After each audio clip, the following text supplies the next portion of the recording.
El ordenador es tuyo. Y el caso es que no, eres de psicólogo.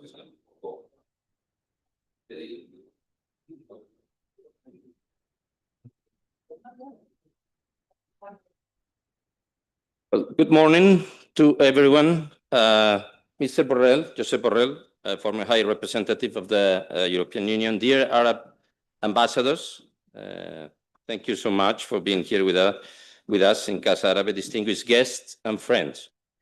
It is an honor to host you all in Casa Árabe for this very timely and interesting roundtable in collaboration with our esteemed colleagues at the Elcano Royal Institute. Thank you, dear Charles, and to José Bericat for this very good initiative. At Casa Árabe, we've always believed in the power of dialogue, partnership, and critical thinking to navigate the most difficult issues. And today, more than ever, we need spaces like this one. Because the fact is that we are facing one of the most urgent and complex challenges of our time, the deepening crisis in the Middle East, and the biggest question mark of Europe's potential role in addressing it. The post-7 October scenario has paved the way to a huge reshuffle attempt in the Middle East. The terrible Israeli retaliation on Gaza and on the West Bank in the aftermath of the heinous terrorist Hamas attacks and the war in Lebanon, with the deep wound inflicted on Hezbollah, have been followed by the subsequent collapse of the Bashar al-Assad regime in Syria last December. All these hallmarks, indeed, denote the purpose of a total redesign of the region, an idea that has been floating in the air for the last few months. But following this logic, this transformational purpose would not be complete at all without addressing the Iranian nuclear and ballistic threat, along with its network of proxies. And so here we are now, shockingly alarmed by the big Israeli preemptive strike launched against Iran in the middle of a growing US implication of unpredictable consequences for the regional and global stability. This morning, we are fortunate to have with us Mr. Borrell, former EU High Representative, and the personality who know more in detail of the JCPOA and of the concerted international and EU frustrated, but efforts to reach an agreement with the Iranian regime. It will be extremely interesting to listen to him on that first. First of all, on his view on the lost opportunity of a negotiated deal after the first Trump administration came into office. And secondly, and probably more to the point, of the current crisis. Is there still any chance of avoiding the worst case scenario of an overall war by returning to any possible negotiation or any solution in this sense? And in that case, is there any role for Europe in that? Europe cannot afford to stand by idly as a passive observer. The stakes are simply too high, and the human cost is too devastating. I do not pretend, though, that answers are simple, but I am convinced that the European Union has a historical responsibility and the moral imperative to act. But probably the next question would be, do we still have some real effective tools to try and play this desired constructive role? And if so, which ones are those? We have gathered several senior voices today who will tackle these issues with insight. After Mr. Borrell's introduction, two panels will follow. The first one with Ambassador Sven Kuhn von Bursdorf, former European Union representative in Palestine, and with Martin Konechny, Director of the European Middle East Project, who will join us online. Both will be moderated by José Bericat, Senior Researcher at the Royal Elcano Institute. The second session will present Mr. Munir Nusseibeh, Palestinian human rights lawyer and academic from Al-Quds University, and Sonia Bulos, Associate Professor of International Human Rights Law at Antonio de Nebrija University, both moderated by Karim Hauser, Coordinator of International Relations and Culture at Casa Árabe. Let me now please turn the floor to Charles Bauer, Director of Elcano Royal Institute, before hearing Mr. Borrell, and thank you again to you all for being here with us in Casa Árabe.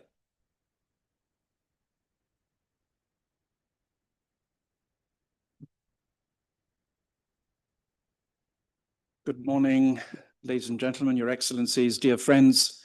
Thank you very much, Miguel, for having agreed to co-host this event at very short notice. And thank you all for your presence this morning. Thank you, José Bericat, as well, for having put this event together with our colleagues here in Casa Árabe.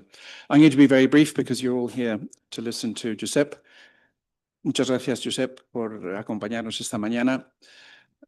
I just wanted to express two ideas, basically. The first is that these tragic, brutal, horrible events that have been taking place in Palestine for many months now, more than months, in fact, are despicable and very worrisome in themselves, but they are also, I think, a turning point for us in the European Union. Many years ago, when I was at Oxford, I had a mentor called Ian Manners, and he described the European Union as a normative power. Those were the days when we Europeans irresponsibly thought that we would never live through major international conflicts again. We liked to think that we were living in a sort of postmodern world. We liked to believe that the European Union had been created precisely to turn its back on the use of force and to turn its back on antiquated notions of sovereignty and nationalism. And sadly, here we are.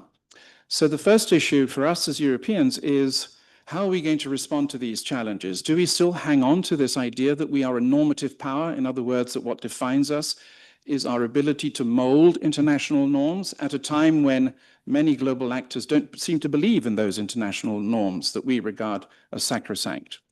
So in a sense, this crisis is a mirror which is standing in front of us and which reflects a rather disturbing image, perhaps, of who we are, of our impotence, of our inability to perform our role as a relevant global actor. The second question that worries me most, and I think I've heard Josep Borrell mention this in our internal meetings very often, is that we are often accused in the so-called global south, which we in Elcano refer to as the plural south, because it's a very heterogeneous phenomenon. The plural south often regards us as two-faced.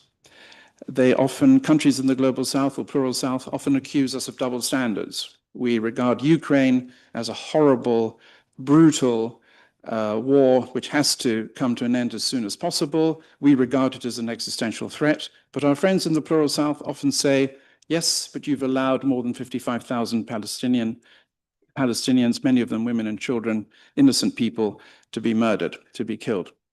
And you've done nothing about it, despite your very close ties with Israel. And let us not forget that Israel, the EU is in fact Israel's closest economic partner. So these are some of the issues that we're going to talk about today. Our main concern at Elcano, I think, is to explore how the European Union as an organization, as an incredibly complex organization made up of 27 member states, which has a motto, by the way, united in diversity. It's becoming quite clear these days that this is an aspiration more than a reality. We are not really all that united in diversity, I'm afraid to say, and that obviously limits our ability to act as a global actor. Nevertheless, we are the largest trading bloc in the world. We are an internal market of 450 million people. We're not a military superpower, but we do spend more than 300 billion euros a year on defense, which isn't insignificant. And the time perhaps has come for us to decide what kind of global actor we want to be. Are we simply going to remain on the sidelines and allow these atrocities to continue, or are we going to wake up, smell the coffee, and more importantly, get out of bed? So thank you very much for having convened this event. It's wonderful to see so many friends and colleagues here, and I'm sure this is going to be a fascinating day. Thank you very much.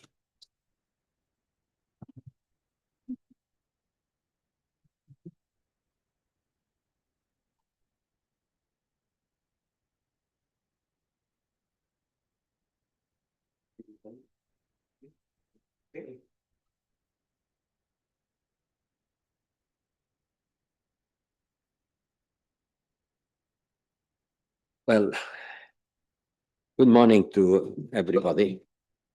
Thank you to Casa Árabe for hosting us. I'm very happy to participate in this event in my quality of a distinguished fellow of the Elcano Institute. I am very proud of this nomination that allows me to continue working on many issues, many fields of the external relations with the umbrella of Elcano. Thank you, Charles. And thank you for inviting me to participate. Well, in fact, it's more than invitation. I feel part of this initiative. First, because I've been talking a lot with the people who has been organizing it. And secondly, because I am very happy to see here with us the man who was our ambassador in the Palestinian territories during my mandate.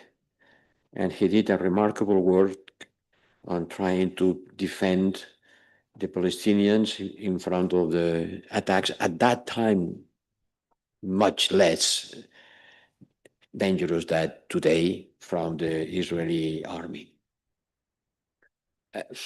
Some weeks ago or some days ago, everybody was focusing on Gaza. And suddenly it is Iran who attracts the attention of the world. And now it's an open war between Iran and Israel. And Gaza, it has been more people being killed in Gaza during this last week than all casualties in Iran and Israel together. So the massacre in Gaza continues, but the focus has changed. And now people don't count anymore how many atrocities are taking place in Gaza. They look at what will be the result of this war, which certainly is a big challenge for the world stability and for the regional stability. Netanyahu has been justifying this attack as a preventive attack in order to avoid Iran to become a nuclear power, and with the narrative that the threat for Israel was imminent, and it was more or less that the bomb was going to fall, the atomic bomb was going to fall in Tel Aviv. Well, that's not true. Let's say that that's not true. Even the CIA on the Trump administration is saying that's not true. Iran has not the bomb and is far away from having the bomb. Well, it may have the bomb, yes, maybe, but not tomorrow. And I want to remember that in 1967, de Gaulle condemned Israel by launching a preventive attack and creating the war. It was a preventive attack also, overnight, destroying the forces of the Egyptians and Arab countries. And de Gaulle was very clear that this is a preventive attack. It's against international law. You cannot launch a war just because you believe that the other will launch it. And which is the real purpose of this war? From my understanding is there are two reasons. One is a structural one. Netanyahu has been saying for years and years that Iran is a nuclear danger and Israel has to attack Iran. I've been listening to this narrative for years and years and trying to push the US to do that because he believed that alone was not able to do it. The conjectural one is to try to sabotage the negotiations between Iran and US about to revive the nuclear deal. Why not to wait 2 or 3 days in order to see how this negotiation was going to go? They were going to meet yesterday, and the day before the meeting, he launches the attack. It's clear he was afraid of the possibility that Trump could make another deal with Iran, which would be more or less the same deal that Obama forged, but just changing the name. It's no longer the Obama deal, but the Trump deal. And that's enough to satisfy the ego. But the substance could not be very different. In the last 5 years, they've been in charge of trying to manage this deal and to try to make it to revive when Trump broke it without any reason. Thanks to this deal, Iran is not a nuclear power. We prevented the development of the Iran nuclear project, thanks to the deal that Obama made together with us, with the European Union. And then Trump came and destroyed it because he didn't like an Obama success. Oh, this is a no-full deal. And he broke it. We have been trying, I've been trying with the support of my people, with Enrique Costa, my political director, and all the diplomats of the European Union, trying to make it to to be again a deal that makes Iran not a nuclear power. This is the reason, I think, for launching an attack that certainly jeopardizes the possibility of this deal reaching a good end. And now we are going to go to what can be considered as an attempt of regime change and have a look at the regime change that we have been trying to make in the past. Have a look at Iraq and have a look at Libya. These were regime changes attempts. And look at the results. It's not so easy to produce a regime change by bombing, terrifying the population, destroying a country, and making another one which is imposed from a foreign power. That's what President Macron said from Canada. President Macron said, what Israel is doing is a strategic error. It's a strategic error because regime change cannot be made this way. Good. Immediately, Trump answered saying, President Macron is always wrong.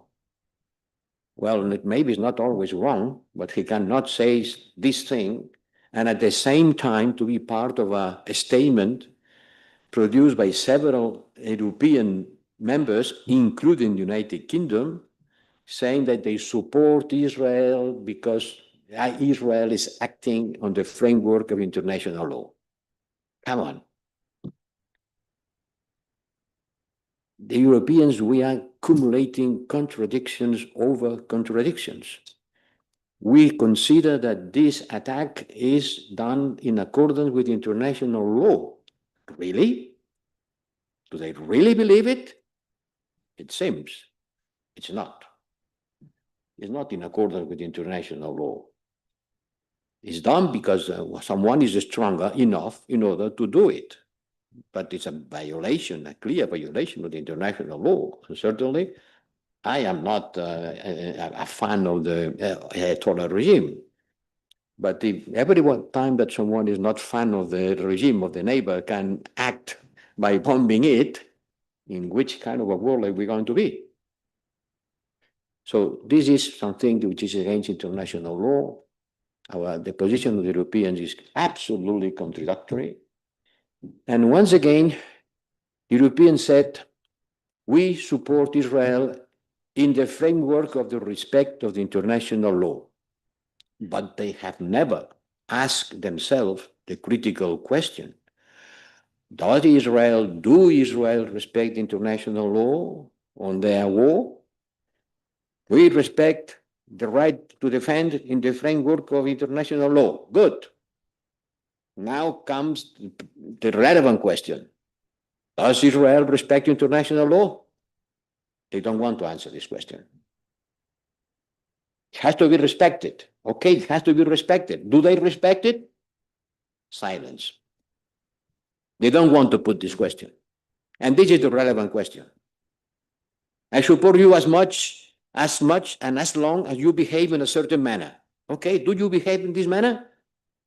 We don't know. But we support you.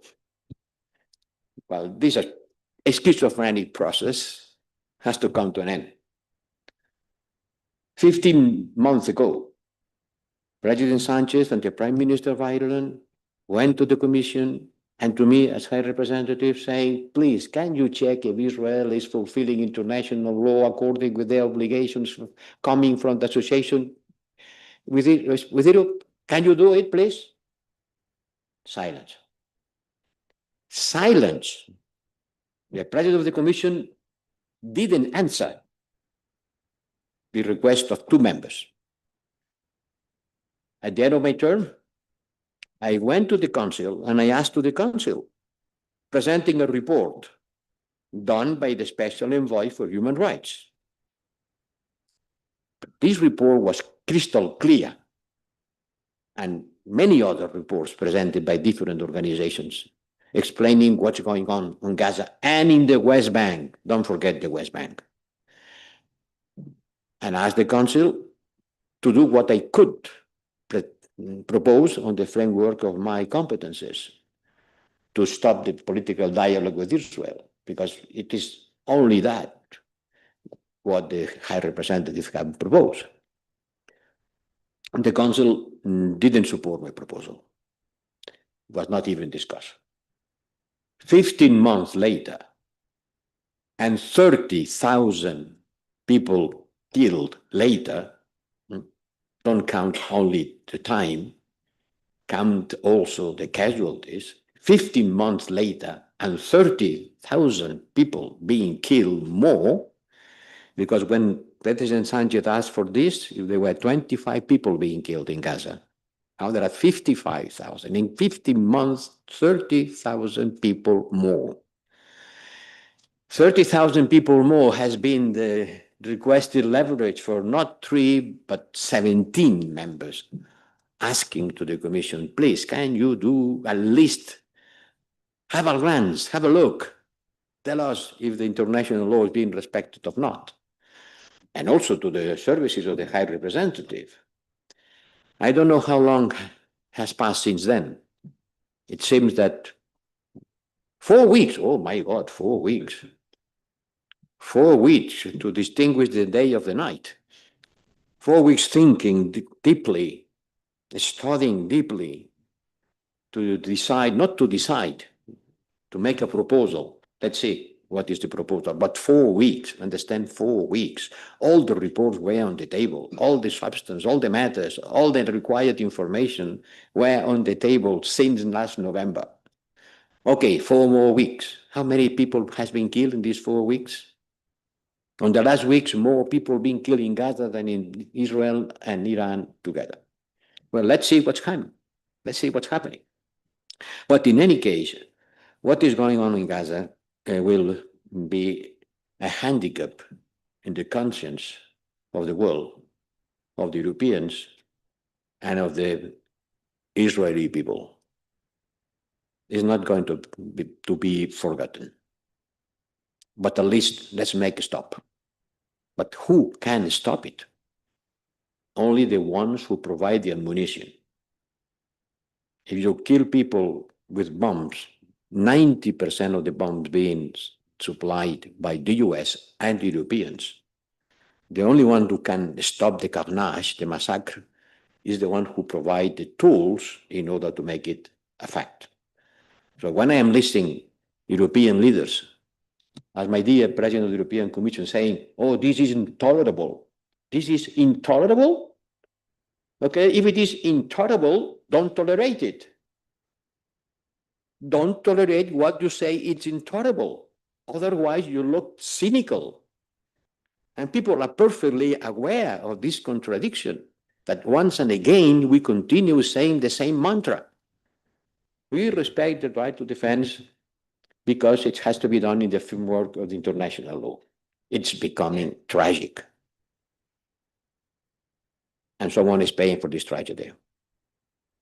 So let's hope that in the next weeks, days, the European Union will do something, because they could do a lot of things. I am sure you here in this panel, you will present some proposals. Even Financial Times, which is certainly not the newspaper of Hamas, no? As far as I know, Financial Times is not the newspaper of Hamas. Okay, read the Financial Times proposal saying this should be done by the ones who has the capacity to stop it. So let's see what's going to happen. But in the meantime, let's try with our capacities, which are very small, but at least let's use it to discuss, to raise the voices, and to try to prevent a complete destabilization of the Middle East. Because it's clear, Israel wants to become the big regional power, the supremacy on the Middle East, the only power in town. And I suppose the people in the region should be a little bit afraid of that. Now, let's see what's going to happen in Iran, but it has been also Syria, it has been also Lebanon. The equilibrium, the stability of the Middle East is completely jeopardized. And I think that Netanyahu is clearly willing to make the world focus to shift from Gaza to another bigger war. a more geopolitical war, strategic war, because at the end, Gaza is not being considered a geopolitical issue. But an open war with Iran that could involve others, then it becomes some geopolitical matter that matters because it affects the stability of the region. So thank you to all of you for being here to discuss openly, to put on the table proposals, not rhetorical accusations, but things that can be done, justified by facts. And I will stay here with you as long as I can. Unhappily, have a plane to take in some minutes, and I will have to leave before the meeting comes to an end. But thank you to Elcano, thank you to Casa Africa, Árabe, and thank you in particular to the people who knows what's going on, because you have been there and you have been witnessing it.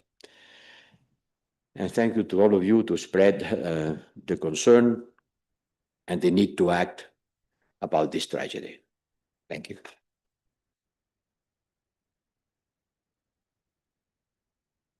Yo creo que pasan ellos, o sea, que mejor, entonces, siéntate delante, y tú te dejas pasar, pero conseguir la palabra.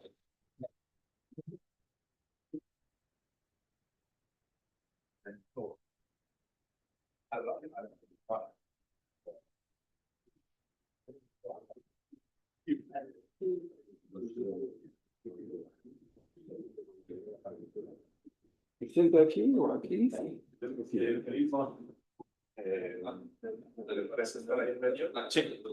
Sí. Director.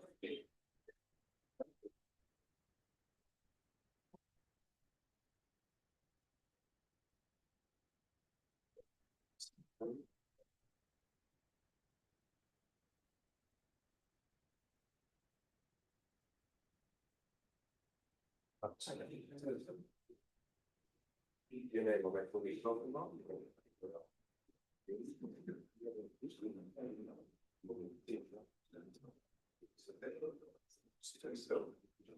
And this is the microphone. You would have to get on here. I need some of the. Let's see, that works. Not as blurred.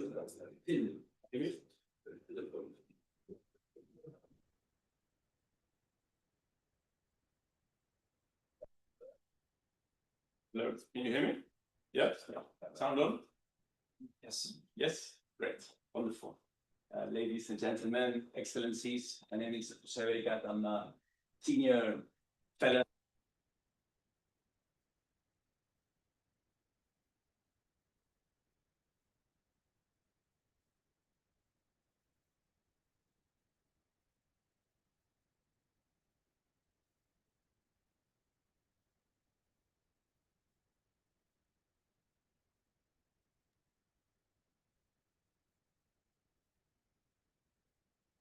I think it's very timely. Thank you also to Sven Kuhn von Verstorff, retired ambassador of the EU, for being here with us today, and also to Martin Konechny, who's joining us online, hopefully, if there are no glitches, from Brussels. Martin Konechny is the director of the European Middle East Project and one of the foremost experts on relations between the EU bloc and Israel, Palestine. Well, just a short introduction before handing over to Sven. What brings us together is this catastrophic situation in the Middle East. After the horrific and heinous attacks of the 7th of October 2023 against Israel, in which 1,200 people were killed by Palestinian militants and 230 were taken hostage, Israel launched one of the most intensive bombing campaigns in history against the Gaza Strip. It's the most complete destruction of a territory in history in modern warfare. Gaza has been erased. The Ministry of Health of Gaza talks about 55,000 killed, but really estimates are real estimates by experts are much higher. The Economist released a couple of weeks ago estimates ranging from the most moderate being 77,000 up to almost 110,000 Palestinians killed, massacred in the Gaza Strip and counting. Indeed, other estimates are 3 or 4 times higher. It continues while international attention has been diverted to the war Israel launched last Friday against Iran. In the last 24 hours, indeed, more than 100 Palestinians, starving Palestinians, were killed while trying to obtain aid in the latest massacre. Israel is indeed launching a multi-fronted war. It is ongoing offensive not only with Iran, but also with Syria, with Lebanon, every day incursions, attacks, arrests, destruction. Israel has been, an investigation has been opened by the International Court of Justice for genocide. And there is a broad consensus among experts that indeed Israel is committing genocide in the Gaza Strip. Israel has pioneered a new form of warfare, AI-powered warfare of unrestrained brutality, in the words of one recent expert. The laws of war seem to have been cast aside. The justification is the algorithm.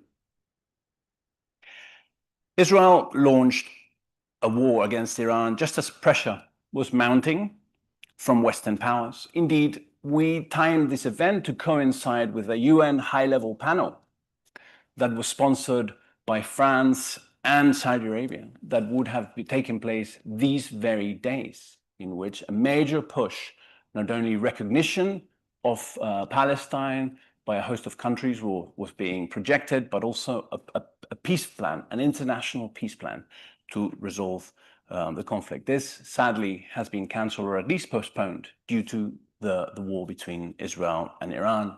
At the same time, this review, as Mr. Borrell mentioned, of the association agreement continues, and we expect the results by the end of this month. We'll be hearing more on this by Martin Konechny, who really has his finger on the pulse. Israel has, of course, legitimate security concerns, but this response has been disproportionate and has led to this catastrophic situation in the Middle East.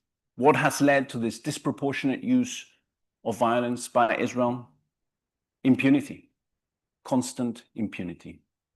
The European Union has tried for years, if not decades, dialogue, political dialogue without consequences. As the Financial Times article pointed out 2 weeks ago, the only thing that will really stop this catastrophe is action, sanctions against Israel, taking real positive measures. No more dialogue without consequences. Israel, however, with this war, has forced the alignment of Western powers while further destabilizing the whole region. Israel is emerging, as Mr. Borrell said, as the unrivaled hegemon in the region, and this will create not more stability, but further imbalance and further instability. With no further ado, we're here really to discuss Ambassador Koen van Versto's proposals for measures, concrete measures that the EU can take in order to really try and stop this catastrophe and for EU to become a real engaged actor. Thank you. Thank you very much, Jose. Investor Moro, Director Powell, thank you very much for this invitation, this opportunity. Dear Josep Morel, my former boss and now spiritual leader, I congratulate you on your leadership during your mandate, and you seem to be very much on the verge of being ahead of the curve again on that matter. It's a great honor for me to be here with you, and I don't pretend to have the answers to these very challenging questions, nor do I think I have the possibility of guiding EU policy, but I think when I looked at it from my experience of nearly 4 years as the EU head of mission in Palestine and the 2 years ever since the catastrophe unfolded before our eyes in Gaza and the West Bank in dramatic things, that actually there are things the EU and member states, and I make this distinction, member states can actually do. So that is not, while we are utterly despaired and frustrated by what we see on the ground through social media, unfortunately, there's no foreign journalist on the ground in Gaza. We all get it through Gazans who are, with the risk of their life, taking pictures and reporting what was in. While we all are utterly despaired, I still think there is hope, not for optimism, hope for something which might impact dramatically on the moral conscience of mankind, and that may put pressure on political decision makers to act accordingly. Politicians, and Borrell knows it much better than anyone else, act when there is political cost involved. If there's political cost involved, politicians will act. We need public pressure, think tanks, religious foundations, media, journalists, civil society groups. They impact on decision makings. And that's the reason why I'm so grateful, Ambassador Moro, Director Powell, to be here with you to try to disseminate and discuss with you these things. So what are the concrete things I think we can do? The first is that actually we have to pursue the course the former High Rep Josep Borrell chartered by engaging much more strongly with the Arab community. It is actually the revival of the Arab Peace Initiative, which was sponsored and launched by the Kingdom of Saudi Arabia in 2002. It has been dormant for the past 20 years, really, and it was revived in the last year in the margins of the UN General Assembly meeting, and thanks to leadership from the EAS concretely, and the Saudis and the League of Arab States, supported by Jordan and Egypt, this became a new policy framework. But of course, so far, this global alliance for the implementation of the two-state solution needs to be put into practice. Concrete measures need to be discussed. All the final state issues need to be sorted out and discussed. And also the measures in terms of coercion needs to be discussed, and this hasn't taken place yet. That's the reason why it was important that President Macron and Mohammed bin Salman decided to co-host this conference in New York, which was postponed. Got that as an opportunity to further flesh out what can be done. The day after Gaza is also a day towards a two-state solution. Let's not forget, and you said this, that the West Bank is subject to a de facto annexation on a daily basis. I have been witnessing this for 4 years on the ground, but it's taking incredibly speed right now. So both Gaza and the West Bank need to be very much looked at when we want to salvage the two-state solution as the future prospect for self-determination of the Palestinian people. So that is very important.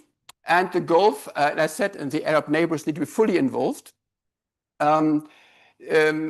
It needs to be fleshed out, and I wish that more member states like France, like Spain, can put their weight behind that. The EU bodies will only act as the critical mass of EU member states. I come to it at a later point in our discussion, but it's important that we continue on that one. Also, the matter of state recognition. 75% of the UN members have already recognized the state of Palestine. 149 or 49 states as we speak, I think. Hoping that more. If you look at a map in colors and look at who of the world recognized Palestine, you see basically only the OECD countries are the only ones who have not recognized Palestine yet. The rest of the world, the global south, all Muslim majority countries have done so. So the EU and the member states are laggards in that one. And it's very important to create a diplomatic level field with a view to ensuring that the Palestinians are being taken seriously. If there's in this highly asymmetric conflict we have seen for the past 75 years between Israel, the supreme power, and the Palestinian people with hardly any power, if there is no diplomatic level playing field, how can you assume, how can you imagine that Israel takes the other party seriously? And that's the reason why recognition of Palestine is very important. I come to it later when we talk about what on the Palestinian side needs to be done. The second very important angle of attack, if I may say, for the EU and its member states is to protect international law and the UN institutions. So let me go through various angles here. The most prominent and the most recent one were the provisional orders of the International Court of Justice in January, March, and May 2025, actually accepting the accusation of South Africa and other countries that there is a plausibility, and I say this ad verbatim, plausibility of genocide and that is recognized. There is no genocide recognized because the decision on whether genocide has taken place, it will be matter of a later judgment. But for the time being, there were provisional orders instructed by the ICJ towards Israel, for instance, prevent any kind of acts which could enhance or be considered genocide, prevent and punish incitement, allow humanitarian access, provide and respect and protect forensic evidence, and report on a monthly basis on the implementation of these measures. None of this has been taken by Israel. And these were instructions under international law obligatory. And then there were indirect obligations, third-party obligations to the UN members. And there were 3 of them, as a matter of fact, according to the Genocide Convention. And the EU as a body is not party to it, but is responsible to uphold these obligations of the member states. One is to prevent genocide, to be non-complicit, and to review policies which could incur or enhance the risk of allowing genocidal acts on the ground. And this latter aspect concerns arms sales, political cover and support, diplomatic support. So there are indirect obligations, not directly addressed towards the UN membership, but indirect obligations under the Genocide Convention, which the international community has to follow. It's not optional. Then there is this very important opinion, advisory opinion of July 2024 by the ICJ. It's a landmark decision. It's advisory, but actually it reiterates preemptory laws and customary laws of international law. What does it say? For the first time, it says that the occupation is unlawful and that the occupation has to end. And they are clearly spelled out third-party obligations to end it. Oh, sorry. No.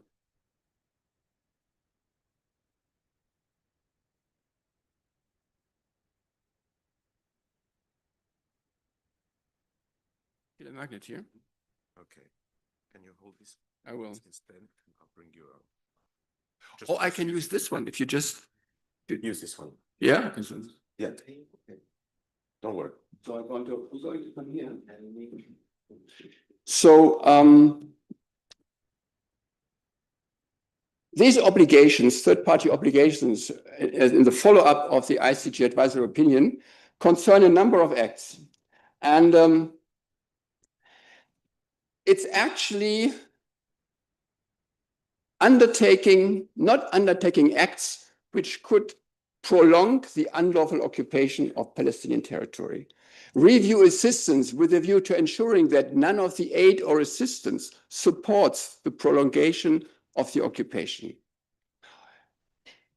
Review the policies of the EU towards Israel and distinguish between Israel proper and the illegal settlements. And ensure that your policy, political, commercial, diplomatic, in any way, this differentiates and distinguishes between what Israel is doing and what you are doing with the settlements, the illegal settlements. We come to it later, and Martin Konechny, who is there, will certainly talk about this as well. Very importantly, this also concerns the provision of arms. Germany, my country, supplies 1/3 of the arms to Israel, 2/3 basically come from the US. Italy provides a little bit, UK provides a little bit, but these are the 2 major suppliers. It's absolutely essential that you have to, under the ICJ legal opinion, you have to ensure that none of the arms European Union member states provide to Israel can be used for the prolongation of the illegal occupation of Palestinian territory or for possibly, plausibly, genocidal acts in Gaza. It's very important. If there is the slightest risk, they are, under German and European international law, they should stop it. None of this has actually taken place. There's a discussion in the UK because there are ingredients, elements of the F-35 bombers which come from the UK. And there's a strong discussion. I've tried to stop this. But again, this is a matter where we have to act as a group and individual countries. And then, of course, a third aspect to protecting the UN is ensuring that the UN institutions, notably UNRWA, WFP, UNICEF, and WHO, I assume you know the abbreviations here, actually can do their work. It's unacceptable that the humanitarian foundations, what a word, actually acting with the consent of the Israel military and the American military in Gaza, killing on a daily basis, probably as we speak here, Palestinians trying to have access to food, that this is substituting what the international community has established to provide as humanitarian aid for people in need. And the EU has to act on this one. And we have obligations under international law and even European law to do that.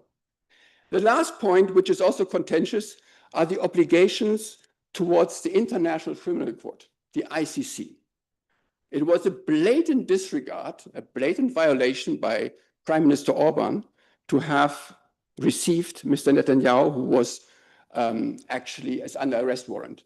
And it's equally a violation, if not of the spirit or the letter, by Chancellor Merz, who, when he was on the campaign trail, invited Prime Minister Netanyahu to Berlin.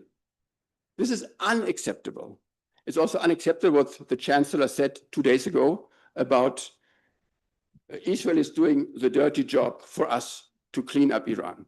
Unacceptable under international law, under diplomatic decency, and he's strongly criticized by his own coalition partner for that, and even within his own party. But it shows you what you said, Charles, about how weak EU and member states have become in terms of defending the normative order which we have established after the Second World War.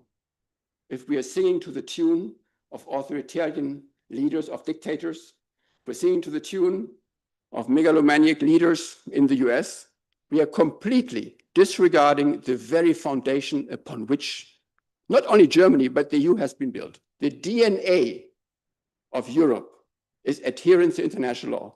Without that, we would not be here. Our mantra, never war again, was built on the premise that the only solution to ending the cycle of war is peace, democracy, respect of human rights. What we're doing right now is providing a graveyard, digging a graveyard for that. But I mean, you said this already, so there's no need to elaborate on that. The third important aspect is, in terms of what Europe can do, is leveraging Europe's economic and diplomatic clout. Again, we have obligations under the ICJ advisory opinion to act upon it under the EU-Israel Association Agreement. I spare you what we all can do.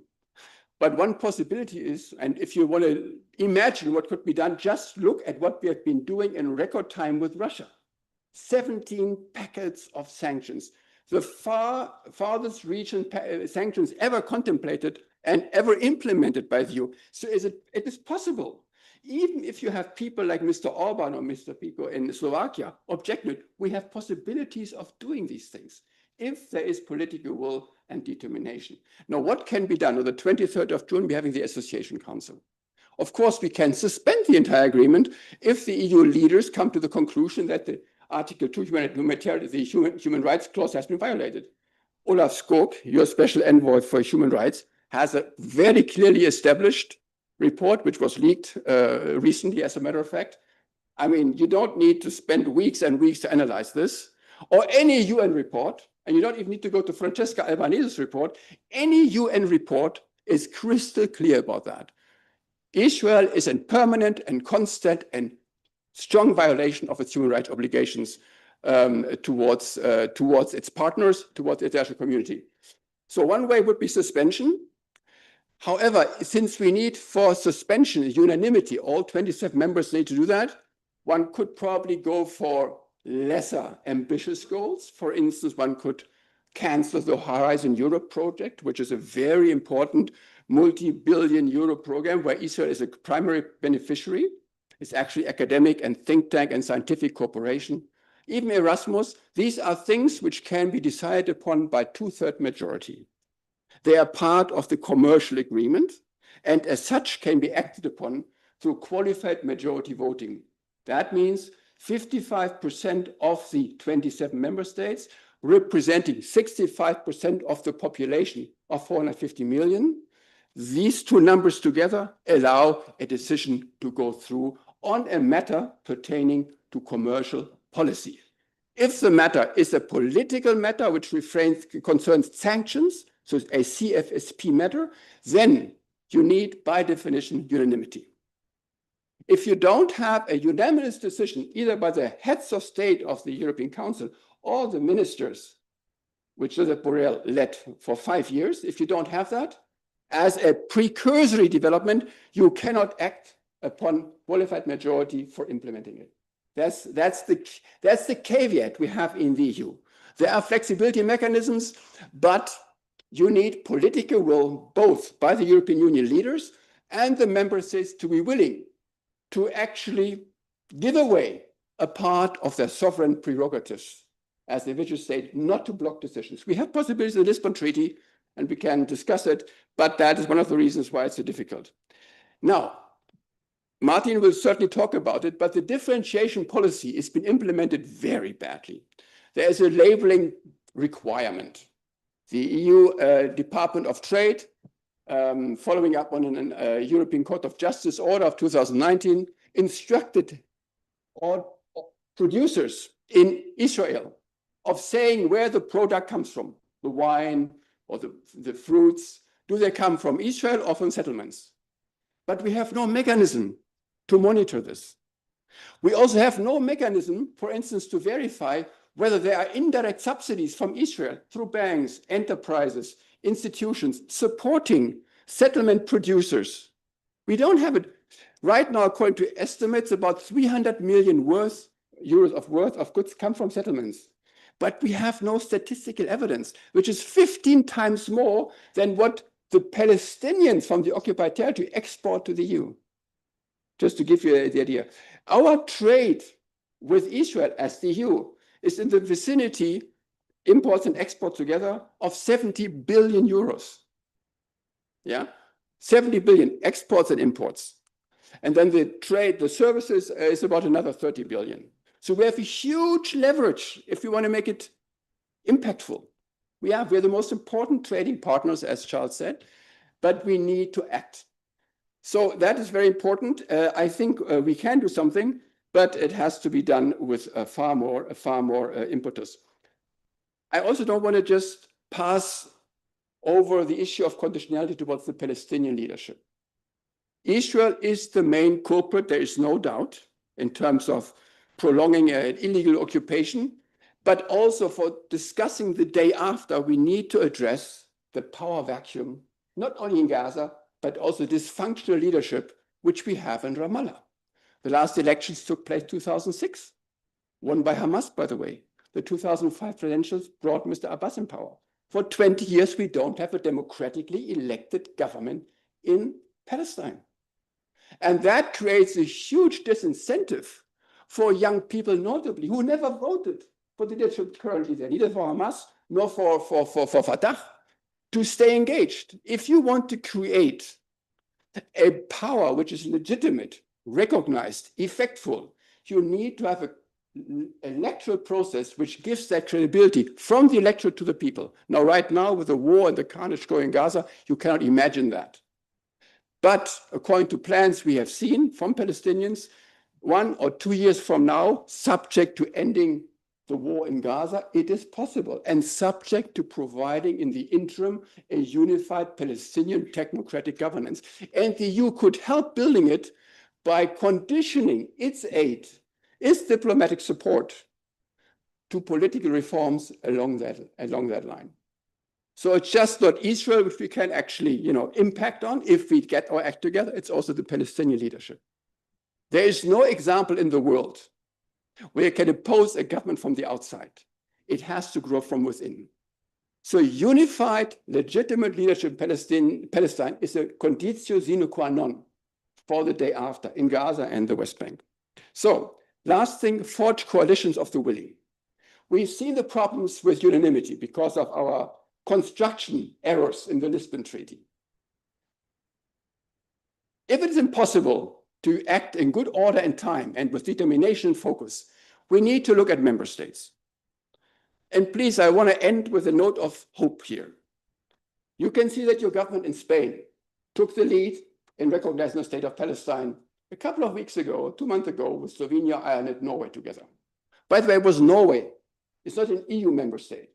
So it's possible to work in tandem with other states outside the EU structures.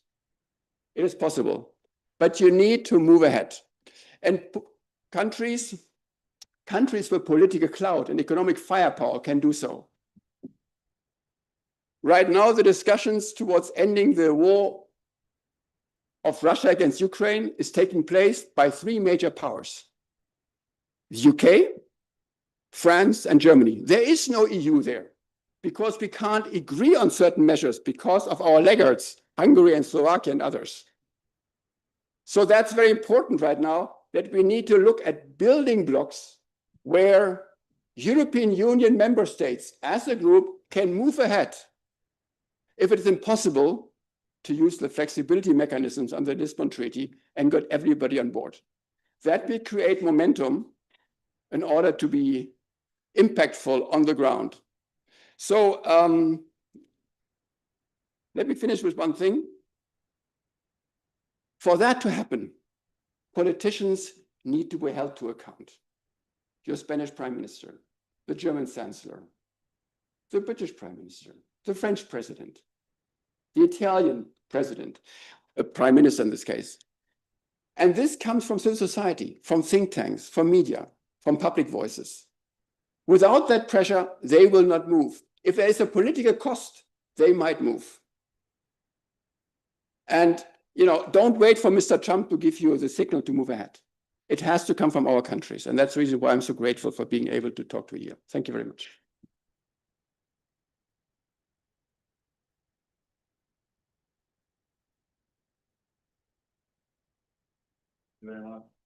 Thank you very much, Sven. Very well heard. I'd like to turn to now Martin Konechny, who runs the European Middle East project. Martin is very busy on this file, and we wish that he was here with us today instead of online. He was actually presenting today a very important report that I believe on this very matter that will be discussed at the European Parliament. Martin, thank you so much for being with us today. Please, the floor is yours. Thank you, Jose. Hello, everyone. Thank you very much for inviting me. I'm sorry not to be able to be with you in person, but greetings from Belgium.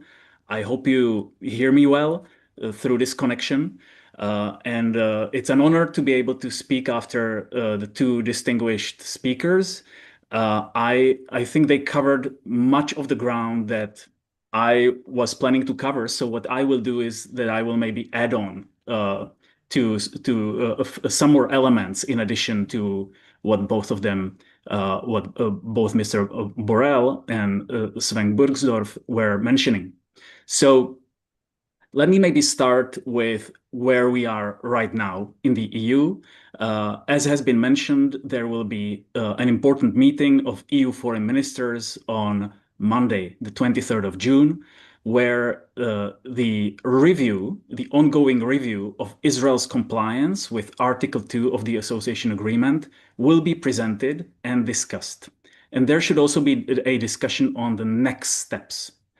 The review is expected to conclude that Israel is in breach of Article 2, which is the human rights clause, the essential element of the association agreement. But we have to still see how exactly this will be formulated. This will not be public, but there will have to be public communication around it. But then maybe the more important question is what kind of options for next steps will be on the table? And the most important question is how much political support will there be for actually taking any steps? Maybe let me link to what Sven ended with, a bit of optimism and also the message that in order for member states, for governments to move, they need to feel public pressure. And I think that's exactly correct. And to an extent, we have seen it already. The review itself is a product of such a shift, which took place, I would say, in the month of May, when I think how we can describe it is that the middle ground of the EU political spectrum has shifted.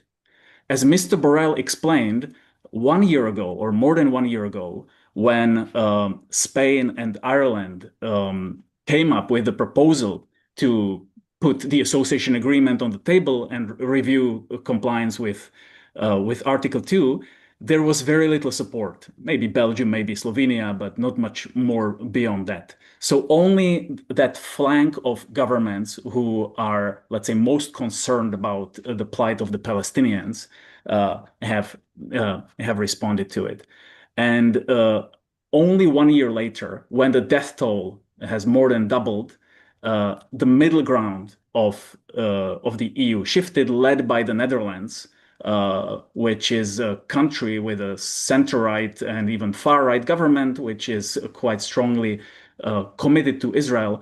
And yet, the severity of the situation in Gaza in particular has reached such intensity that it crossed a certain threshold, which has existed in this middle ground of the EU. I'm talking also about countries like, or governments such as Sweden, the current right-wing government in Sweden, Finland, and even countries like Austria, surprisingly, actually supported the review. So this was a shift, and it went beyond what almost any observers expected. Even just at the beginning of the meeting of the foreign ministers 1 month ago, eventually 17 countries supported the review. But now it's just a review. And the question is, will it translate into any action? And that's the question which we will face, or which the EU foreign ministers will face on Monday. Let me now maybe just add to what might be on the table. Sven mentioned a couple of the options. The association agreement, he said rightly that it can only be suspended by unanimity. However, as Sven also explained, parts of the agreement can be suspended through qualified majority. And I think the most significant one that people should be focusing their attention to is the trade part of the association agreement, which is the part that allows preferential trade between the EU and Israel. And that is the key source of EU's leverage, because we are Israel's largest trading partner. So if the EU wants to be serious and apply its leverage and actually really put pressure on Israel, this would be the option to use on the basis of qualified majority. What are some of the other options that might be on the table on Monday? As again, Sven mentioned, the possibility of suspending Israel's participation in Horizon Europe, which is this extensive program for research cooperation where Israel is very strongly participating, including some quite controversial projects that have involved Israeli ministries of defense and national security and Israeli defense companies, although it can only be used for civil purposes, but nobody can control how these projects are ultimately used and where this technology ultimately leads to. Another option that could be on the table is banning trade with settlements, which is something slightly different because the settlements are actually not covered by the association agreement, precisely because the association agreement applies only to Israel, and settlements are outside of Israel's internationally recognized territory. So they are not covered by the association agreement, but still in this context, this idea of banning settlement trade could be put on the table. There are two ways to do it. One is to do it as a sanction, as a CFSP measure, where again you need unanimity, which isn't going to happen because of countries like Hungary and the Czech Republic. But there is also a route to adopt this as a trade measure by the European Commission, which would not be aimed as a sanction, but more as a way to regulate and protect trade with the occupied Palestinian territory, basically to stipulate that for imports of products from the territory, the products need to have certificates of origin from the Palestinian Authority, which would be modeled on an arrangement we already have for Cyprus. Another option that might be on the table is related to visa. At the moment, all Israelis, including settlers, have visa-free access to the Schengen zone, whereas Palestinians who live in the same territory with the settlers under occupation and are considered protected people under the Geneva Convention, these Palestinians do not have visa-free access. They must apply for visa. So in this way, the EU's visa policy is kind of mirroring and reinforcing the existing discriminatory regime which exists in the West Bank. And there are precedents from Russia and Ukraine where the EU has stipulated rules regarding applications for visa for persons from the Russian occupied and annexed parts of Ukraine, including non-recognition of passports. So we do not recognize Russian passports issued in or for people in these occupied territories. So that policy goes much further even than what I've just been talking about as an option. Finally, we can expect that the idea of sanctions will be on the table, sanctions on maybe individual ministers, which is what the UK and Canada and several other countries adopted last week for the first time, sanctioning Israeli ministers. Sweden has called for this, some other countries as well. However, sanctions require unanimity. And so I question why countries like Sweden propose this as the main option, knowing that it's politically almost impossible to have these sanctions adopted. And so from a political perspective, although it would be very much justified in principle, but from a political perspective, this might be a dead end. And it would be more advisable to focus on some of the trade measures that can be adopted through qualified majority. Now, am I hopeful that any of these measures will be taken?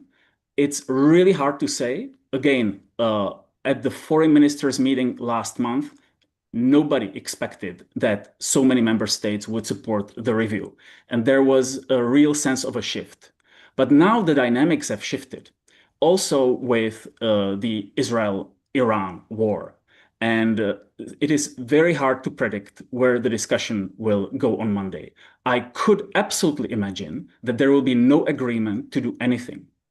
And I think this would be another major blow to the EU's credibility after the expectations have been raised so much through this process. And it would be a signal emboldening the Israeli government to continue and expand its course in Gaza. What might happen is that the ministers will somehow try to defer the decision. You know, we have these options and we will continue to study them and we will come back to them in July. And in that way, maybe to put a sort of a credible threat on the table for Israel. If it doesn't reverse course, let's say within a month, then we will really take some of these actions. So it is to be seen. But again, the Israeli attack on Iran, and I don't say it was its motivation, but definitely it's one of its side benefits has been to undermine international diplomacy, aiming to provide a measure of accountability for Israeli actions. We saw that with the conference at the UN, which was postponed. And it's having a similar kind of effect on the EU dynamics. Now, I want to stress that in principle, and if the political leaders were responsible, it should have the opposite effect. It should be adding the sense of urgency that pressure needs to be put on Israel and that Israel needs to be constrained should be even higher after its attack on Iran, which manifestly violates the UN Charter and is undermining really the core foundations of the international order built after World War II. And I would like to remind that the association agreement, in addition to the human rights clause, which is well known, also has a reference to the respect for the UN Charter in its preamble. So it should be actually reinforcing the EU sense that we need to constrain this extremist course by the Israeli government, both in the occupied territories and in the wider region. But in practice, it is counteracting each other because, as Mr. Borrell said, many EU leaders, after the Israeli attack, jumped basically in defense of Israel. And we see rhetoric that I don't think we have ever seen before, the degree of a reversal of the reality, basically painting what is white as black and what is black and white. We should contrast this with the response of much of Europe in 2003 to the US invasion in Iraq, when at least, I would say, majority of the EU was very critical. And now we have some of the same countries, including France and Germany, which basically line up to a large extent behind this action vis-a-vis Iran. Yes, they also call for de-escalation and they call for diplomacy. But once they said that they defend Israel's or support or acknowledge Israel's right to defend itself, that's not de-escalation. That's the exact opposite. That's giving legitimacy to these Israeli actions and emboldening them further. And I'd like to highlight that even in contrast with the situation in 2003, we now actually, and Mr. Borrell said it, we had an ongoing diplomatic process, which was aimed at constraining and stopping the Israeli the Iranian nuclear project. Plus, we have a situation where the public opinion is probably as critical of Israel as it has ever been. And yet, most of the European leaders, or I would say the key European leaders from the largest countries, have so far taken this astonishing stance with regard to Iran. One more thing, we should bear in mind that Israel's sense of triumph over Iran is likely to have a knock-on effect in its actions in the occupied territories. It is likely to even further increase determination to go towards full ethnic cleansing of Gaza and then potentially the West Bank, because it reinforces a sense of impunity and sense of total unchecked power. It is, I'd say, very logical and not surprising. What I think is surprising are the reactions of the international community, especially Europe, which should be not only because of principles and commitments to international law, but simply because of its narrow interests in regional stability and in preventing migration, the #1 political concern in the EU, especially on the political right. Where do these governments think that Palestinians, if they are really pushed out from Gaza and maybe also from the West Bank, where do they think that these people will end up and try to seek refuge? I'd like to maybe mention two specific points quickly, if you allow me, just to flag. One is what Jose mentioned. There is an important study that has been issued just this morning. You can find a link in the Politico newsletter, Politico Europe. And it is a study on the advisory opinion of the International Court of Justice. Sven spoke about it, the one issued in July last year on the occupation, on the illegality of the Israeli occupation. So two professors of international and EU law, leading professors, I would say, produced a study detailing the implications of this opinion of the Court of Justice for EU and member state policies. And it's a first study of such kind. It was commissioned by 5 members of the European Parliament from different countries and from different political groups. And it goes to quite a lot of detail on actually many of the measures that we have discussed here. when it comes to potential ban on settlement trade, dealing with visa, the association agreement. So it very much ties into the current discussion about the review and about the association agreement. I'd like to highlight that this is only based on legal considerations, not political considerations, and it is only based on the advisory opinion of the ICJ. So the situation, the current situation in Gaza is not even included as a factor, and that obviously comes on top and should add urgency. One important point that is in the study with regard to trade with settlements, Sven talked about the existing measures of labeling and how they do not work effectively in practice. That's true, but the study makes a very clear point. These existing measures that the EU has were not designed to prevent trade dealings with settlements, which is what the court requires. It asks explicitly all states to prevent trade dealings which contribute to the occupation. So yes, labeling, etc., is not effective, but it has not even been designed to prevent trade. It has been designed actually to continue this trade. So I think this shows that there is a legal obligation on the EU to change these policies and adopt a more restrictive approach, which could involve a full ban. Several member states are now preparing a letter to the EU. It is led by Belgium, and Spain has already signed, that will ask the EU to do exactly the same thing, to analyze the implications of the ICJ advisory opinion. It's maybe coming too late because it's almost a year, but they are recommending or asking the EU to have this analysis before the first anniversary of this advisory opinion. The final, very specific thing I want to say, if the EU doesn't act, member states can act on themselves. And we now have an example of the Irish government, which is preparing legislation to ban trade with the Israeli settlements. And my question is, why is Ireland the only member state taking this approach? If Ireland can do it, why cannot Spain do it? Why cannot France do it? Why cannot all member states do it, given that all member states, at least on paper, agree that settlements are illegal and they undermine the very possibility of the two-state solution? And everybody is obviously concerned by the huge acceleration of the settlements and the drive towards annexation, including the announcement of 22 new settlements just at the end of May.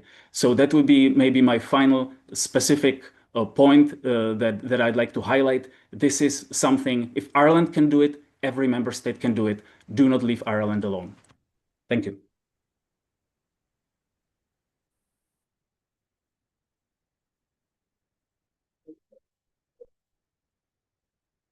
Thank you so much, Martin Konechny. So poignant as always. I forgot to mention the brilliant article Mr. Konechny published earlier this month in The Guardian, very much touching upon these points which he has developed today. The EU faces a moment of truth. And also, indeed, I share that complete surprise every time I read about the continuation of commercial ties with the settlements and with companies in the settlements. It's surreal. It seems like the most obvious step. I think we are really running out over time. Really sorry, about 20 minutes over time. I'm really sorry for the next panel. Sven really wanted to make a point on the issue of sanctions. I wanted to, again, you've raised it, Martin, the question of specific sanctions, the points raised by that Financial Times article 2 weeks ago, most important on trade sanctions, travel sanctions, restrictions on business services and tourism in Israel would really drive the point home to Israel, as well as freezing foreign exchange reserves of Israel, which could be used to compensate Palestinians, which was also raised in that Financial Times article. But Sven, 30 seconds on the issue of unanimity in the question of sanctions, what's necessary, whether it's possible or too ambitious. Sorry for taking the floor one more time, because I mean, Martin was brilliant in its expose. If the EU cannot work as a bloc, member states can. And I give you 6 points. And it's also for the Spanish Ministry of Foreign Affairs and the Prime Minister Office very important. There are 6 points individual states can work on vis-a-vis Israeli settlers or enterprises doing business in illegal settlements. 6 points. So the first was mentioned, entry bans, visa restrictions was already covered. We have a legal basis for that under the Schengen Border Code. Restrictions on public procurement. We can prevent enterprises from actually participating in EU public procurement contracts, exclude companies. We have import bans on settlement goods. That's what the Irish government is trying to do. There is, of course, a caveat. It has to be compliant with our commercial policy and the EU prerogative to be that. But there are ways and means of dealing with that. Fourth, financial restrictions and divestment. Member states and public bodies can actually use directly public pension funds or state entities to divest from companies involved in settlements. This is a sovereign decision of Spain, Germany, France, Italy. You don't need the EU for that.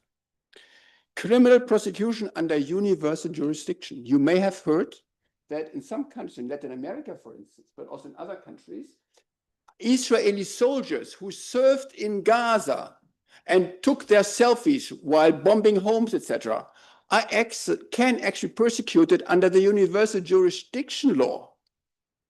Member states have specific laws. Germany has the most far-reaching law where they can prosecute criminals or those accused of war crimes in their own country. For instance, Pinochet was prosecuted here in Spain, not in Chile. So universal jurisdiction is a very important and a very powerful measure. 6, labeling and consumer protection enforcement. Under the commercial policy of the EU, implementation under the commercial policy can be decided by qualified majority or individually by member states if certain conditions allow for doing so. For instance, you need to protect your consumers from basically having to face set products which breach human rights law, for instance, so which have regulations on food restrictions, etc., etc. So this is another possibility. So in sum, you have visa bans, procurement exclusions, divestment, universal jurisdiction, fraud, and consumer protection enforcement. These are measures individual member states can take. You don't need the EU for that. Sorry for taking the floor one more. Thank you so much to our panelists, and give the floor back to Karim for our next panelist. Again, apologies to them for taking your time. Thank you.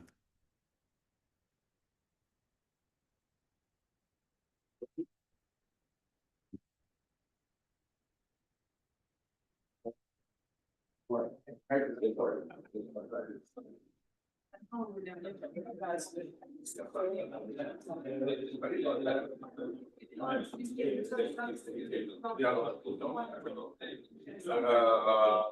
think you should go in the middle.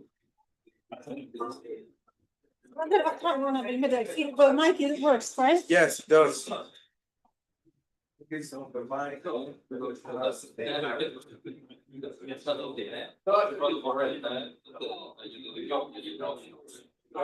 Quiere empezar, Sonia quiere empezar, ¿ve? Pero tampoco pasa nada si ahora, digamos, presentamos a los dos, ¿vale? Y ella empieza, o sea, tendría la palabra primero. O sea, empiezas tú y luego yo le presentaría, ¿o cómo haríamos? Puedes presentar a los dos y luego empiezo yo, luego Munir. ¿A qué dos? Perdón. No, no te preocupes. Ah, ok. Tú presenta a Munir, ¿vale? Y yo te presento a ti y te doy la palabra, para que no nos no lías. Ok, lo único que este evento habla la otra. Yo soy presidente. Habrá que... Yo les digo...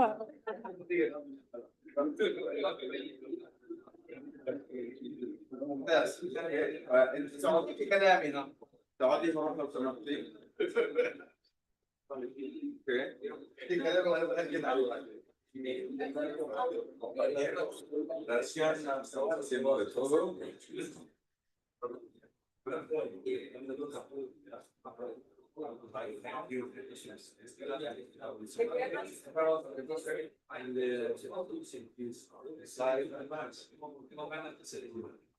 I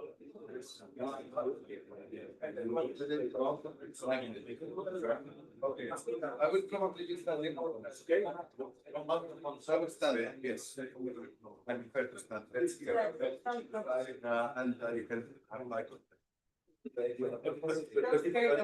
prefer to I will. It's my plan.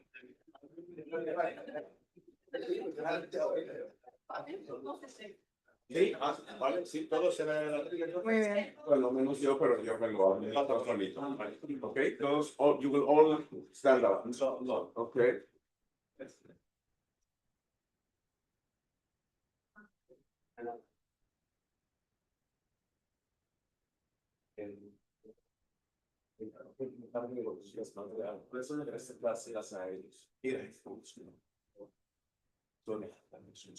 I will present you and you should have told me before.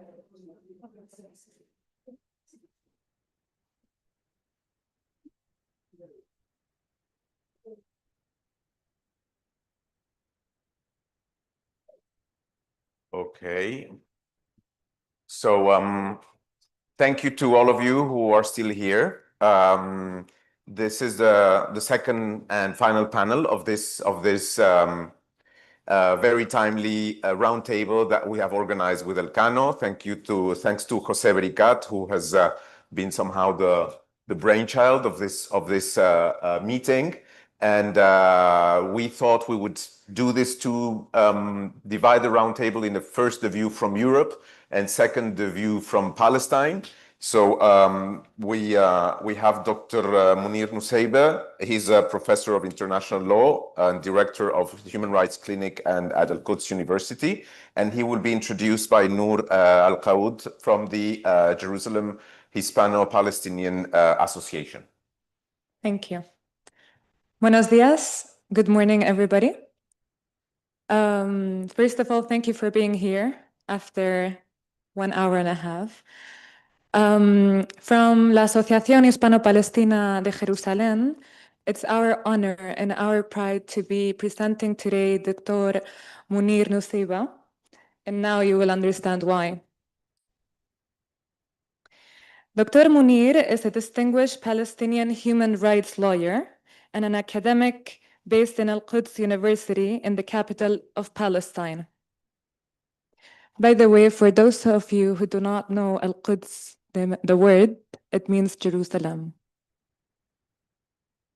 To be precise, Dr. Munir is a professor at Al-Quds University in the Faculty of Law and the director and co-founder of Al-Quds Human Rights Clinic, which is the first officially recognized clinical legal education program in the Arab world. But not only that. He's the director of the Community Action Center in Jerusalem, and allow me to elaborate a little bit more about this point later on. But before, I would like to introduce a little bit of his educational background. He holds a BA in law from Al-Quds University, a master's degree in international legal studies from Washington College of Law at the American University of Washington, D.C., but not only that. He's also a PhD from the University of Westminster in London. Now, going back to the previous point, I want to explain a little bit of what he does in the Human Rights Clinic. He trains law students to defend human rights under the Israeli occupation and supports the publication of in-depth reports, academic articles, and legal resources rooted in the fieldwork conducted by students and staff. Also, as a director of the Community Action Center, he oversees the delivery of free legal aid for Palestinians facing systematic violations in Jerusalem. He leads both domestic and international advocacy efforts to uphold international law in Palestine. Dr. Nusseibeh also leads several researches and service projects focused on forced displacement, international law, and the legal status of Jerusalem. Thank you very much. Thank you, Noor. And also, we are very, very pleased to have Dr. Munir here, and also to have Dr. Sonia Boulos. She's an associate professor of international human rights law at the Faculty of Law and International Relations at the Antonio de Nebrija University here in Madrid. She holds a doctorate degree in juridical science from the University of Notre Dame in the United States. She was awarded the Fulbright doctoral scholarship for her doctoral studies, and her research focuses on the international protection of human rights. She's also the principal or main investigator of CEGERICO, the research group on security, risks management, and conflict at Nebrija University. And well, she's also the co-editor of the Palestine-Israel Review, published by the Pennsylvania State University. And without further ado, we'll start with Sonia. Yes, please. So, full disclosure, I'm Palestinian too. Before I start, I have two comments.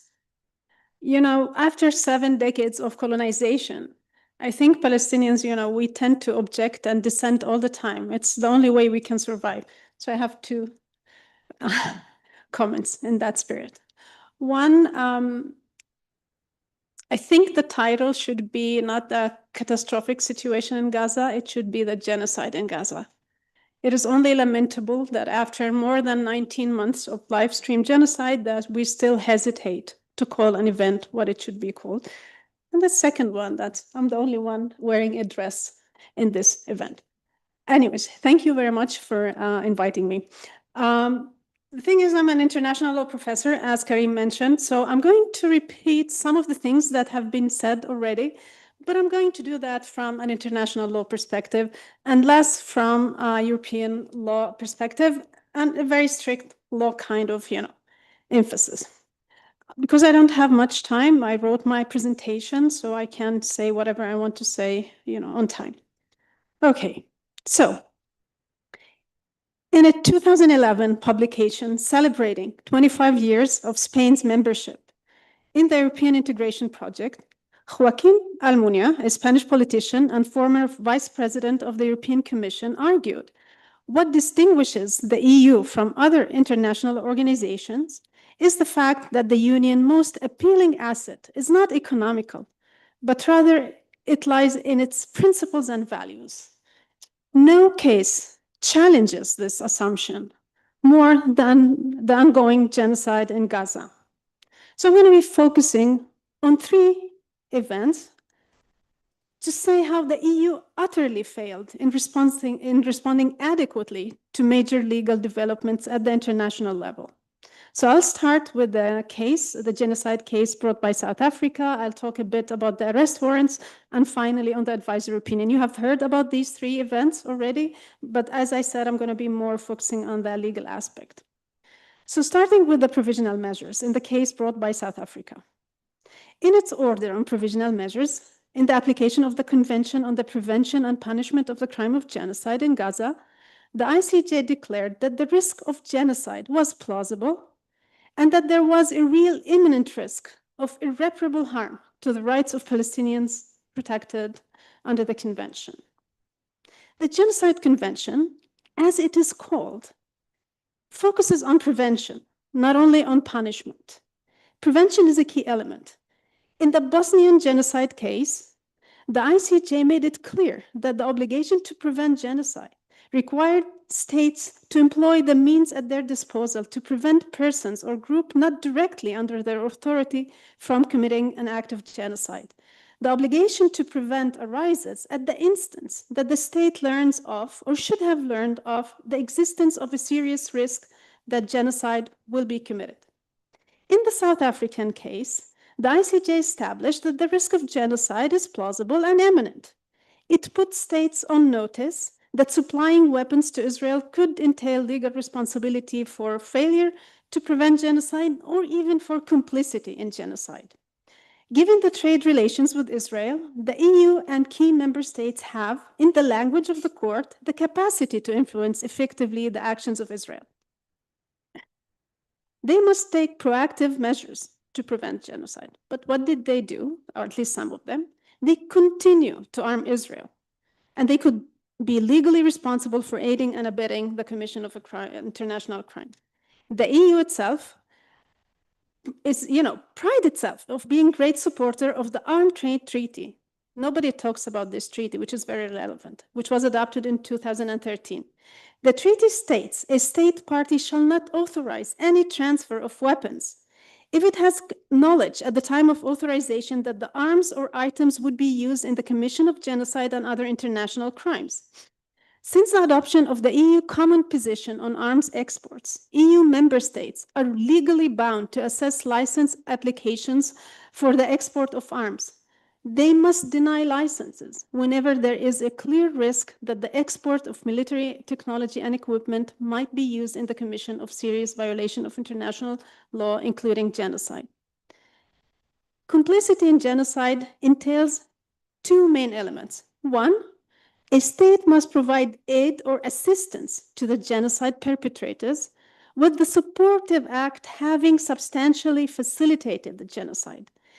This link can be established since the Israeli army uses military equipment provided by European states in the conduct of its military offensive in Gaza. Second, the assisting state must possess knowledge of the facts and an understanding of the perpetrator's specific intent.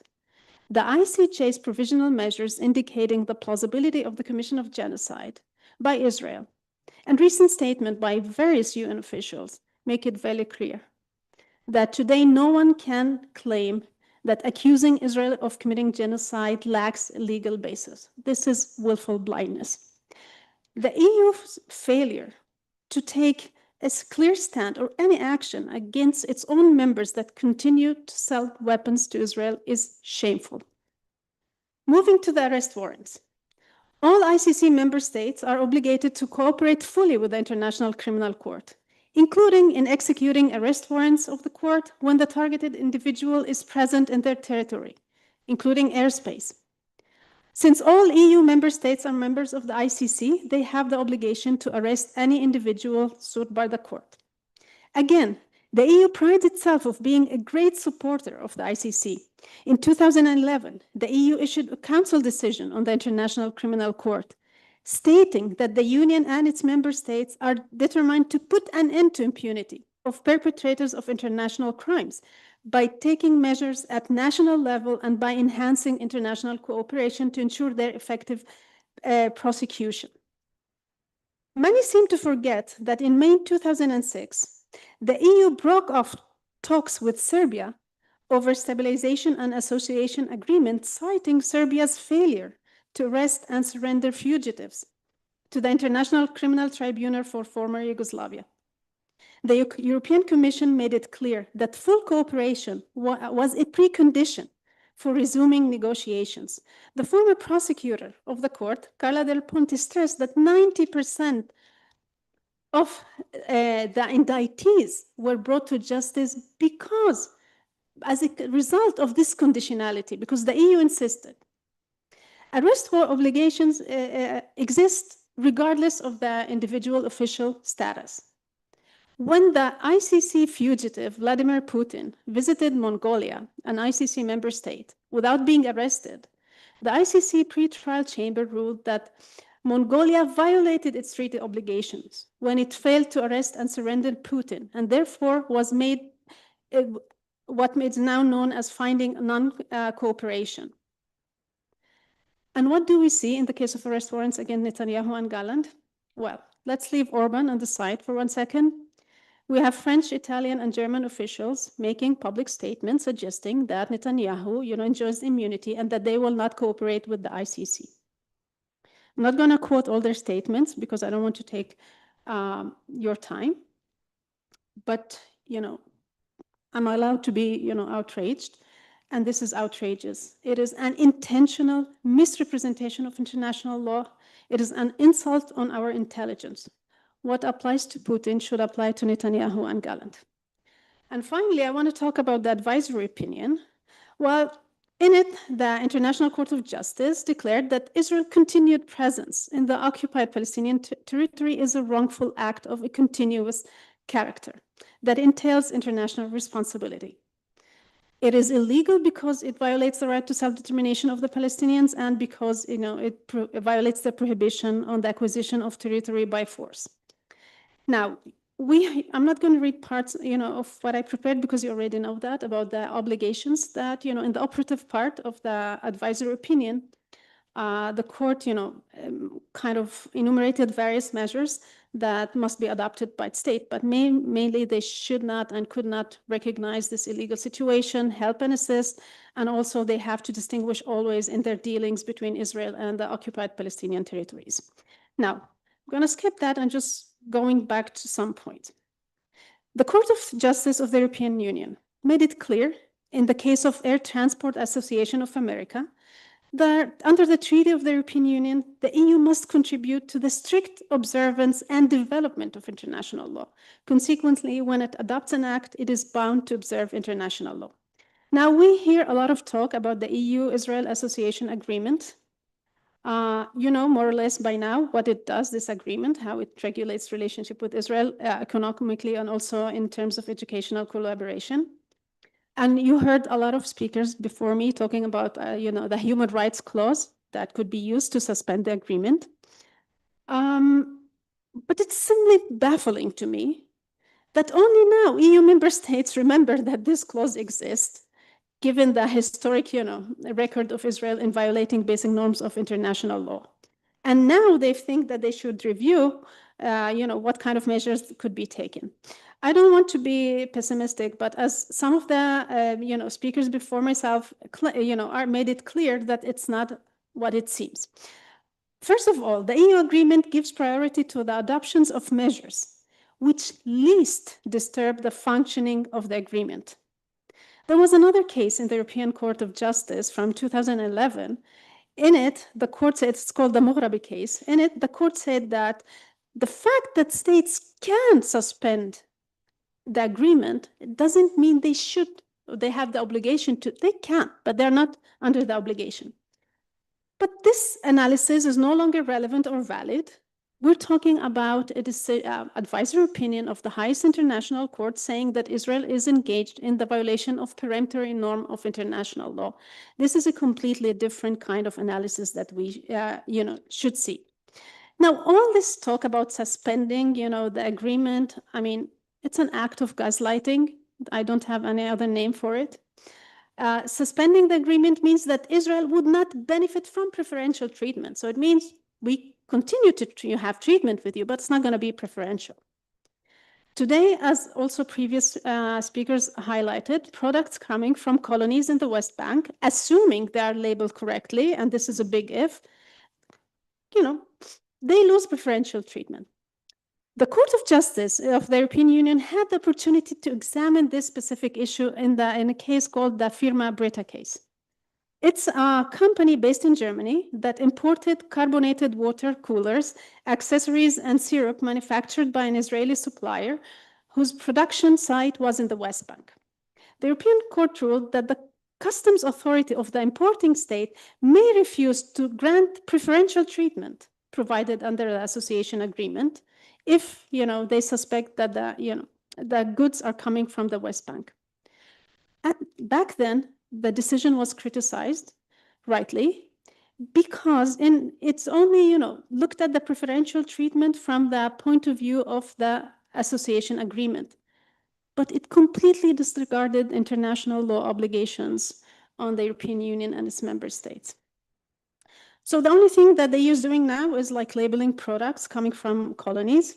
And by doing this, it reduced its obligation not to recognize, aid, or assist to a question of consumer information, leaving it up to consumers to decide whether or not they want to buy this good.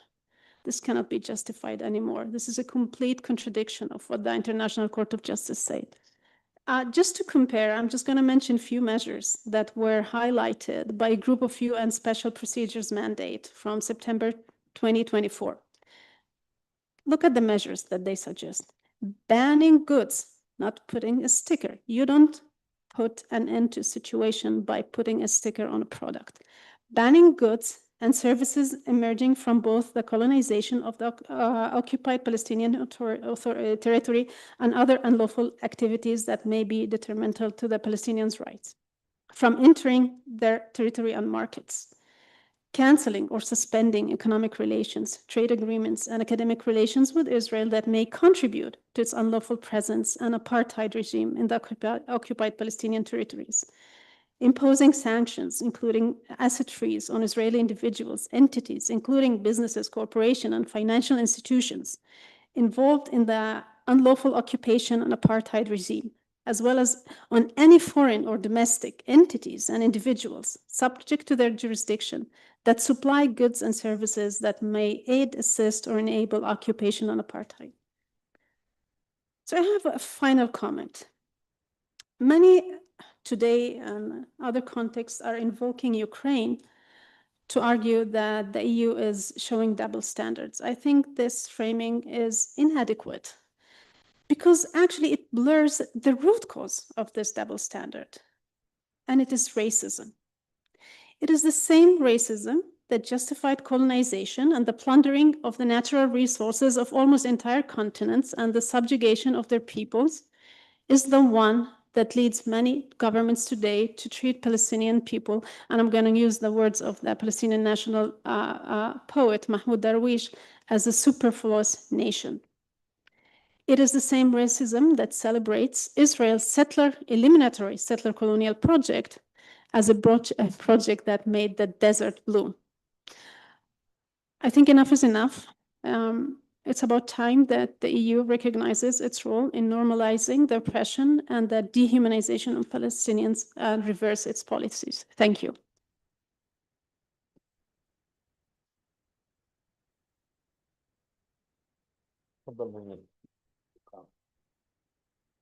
Thank you very much. It's a great pleasure and honor to be with you today, and thank you, Sonia, also for all of your notes, which I will try not to repeat a lot of what you said, but maybe to also build on that. Maybe at the beginning, I want to say that I have had the pleasure to meet and work with Sven in Jerusalem, in Palestine. And I remember that twice we had events at Al-Quds University where I gave you a hard time. I was like interviewing him in an audience in a theater like this one, asking him hard questions about the double standards of the European Union. He was representing the European Union, obviously. So today I will be worse a little bit than your experience, because when we talked, it was even before the genocidal campaign. Maybe our psychological situation was a little bit calmer. Now, it's very difficult for us to even, but it's not about you. It's still about the European Union and European policy. And the European policy towards Palestine has created a monster in our region. And this monster, and I will exactly start from where you ended, actually, comes from the whole framework that Europe deals with when it deals with, when it actually tackles the questions of Israel and Palestine and all of that.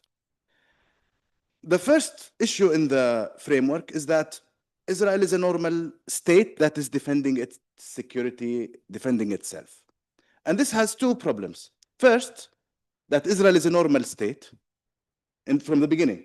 Why? Because Israel defines itself as a Jewish state, and the idea of a Jewish state means that there is Jewish supremacy, and this is not just an idea. This is defined within the constitutional law of Israel. Israel has a law of that Israel is a Jewish national state that says that only Jews have the right to self-determination in Israel.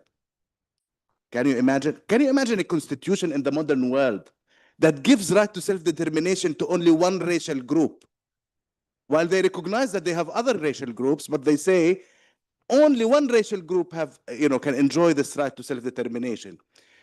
That one of the objectives of Israel is to promote settling Jews.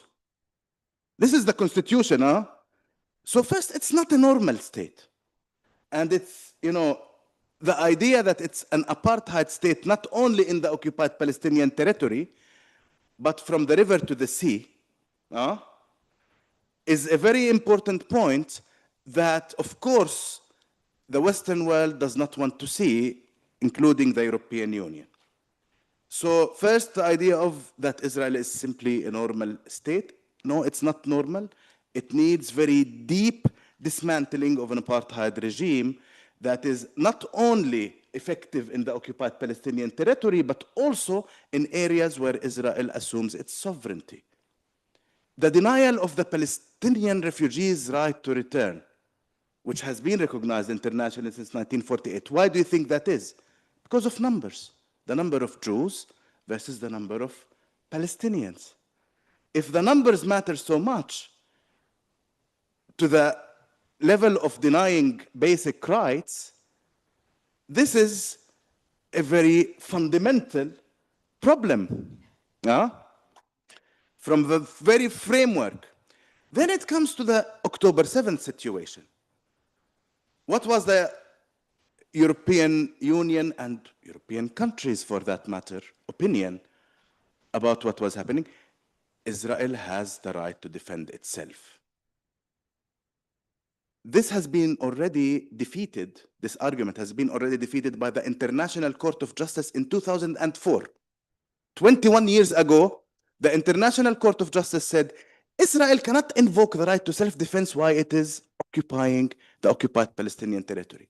So they cannot actually invoke this right against the Palestinian people, even if the Palestinian people or some parties in the Palestinian people use force. But let me ask you a question. Have you ever discussed with any European politician, in what way can Palestinians use force against Israelis? Is it legitimate? I think the European answer would be because all of the Palestinian parties are designated as terrorist organizations, the ones that use force, regardless of how they use force. Of course, don't take that I am saying that any use of force by Palestinians is legitimate. If a Palestinian use of force goes beyond the limits of IHL, that's a different story. However, from a framework point of view, why is Israel defending itself while it is colonizing Palestine, denying the right to self-determination as spelled out clearly by the International Court of Justice? How come Israel is defending itself in Palestine? And of course, I mean, even the more recent situation in Iran, Israel goes and attacks Iran, and then again, the representative of the European Union talks about right to self-defense. I don't understand how the equation works. But I'll go back to Palestine again. So this has encouraged, if you remember, after October 7th, for a long period of time, at the beginning, it was like the European Union, we support humanitarian aid. We should send humanitarian aid, but there was no call for ceasefire. Why? Because they wanted Israel to continue fighting. Then it was like, let's have humanitarian pauses.